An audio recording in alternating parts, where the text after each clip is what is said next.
Boilly est originaire du nord de la France. Il arrive à Paris quelques années avant la Révolution, en 1785, et c'est un amoureux de Paris.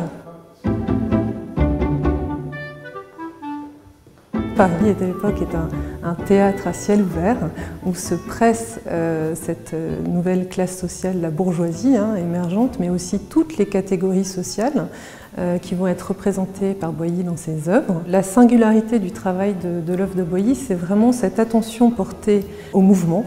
En fait, il va traduire le mouvement. On passe de ces scènes de boudoir, ces scènes intimes dans le goût de l'Ancien Régime, au spectacle des boulevards. Et Boilly habitait donc dans le quartier des théâtres, sur les grands boulevards, et il va saisir justement les discussions, les échanges, cette chronique en fait du quotidien qui se déroule sous ses yeux.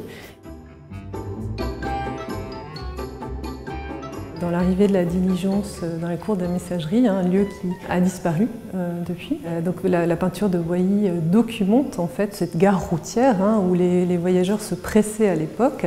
Il fait référence à son lieu d'origine, le Nord, puisqu'on voit les noms des villes. Et c'est aussi une scène d'effusion familiale, puisque le peintre se représente en train d'embrasser, dans une scène impudique pour l'époque, en train d'embrasser sa femme entourée de ses enfants et de ses amis. Donc c'est vraiment, encore une fois, prétexte pour Boilly à représenter dans cette fresque historique, presque aux dimensions de la peinture d'histoire, ces petites scènes de vie quotidienne. Il peint le carnaval. C'est une œuvre manifeste de la fin de sa carrière. On peut admirer la constance de son talent et elle cristallise toute la singularité de son œuvre. C'est une œuvre très ambitieuse qui regroupe une multitude de personnages et qui montre vraiment cette comédie humaine jubilatoire, cette effervescence de la ville et du spectacle des boulevards.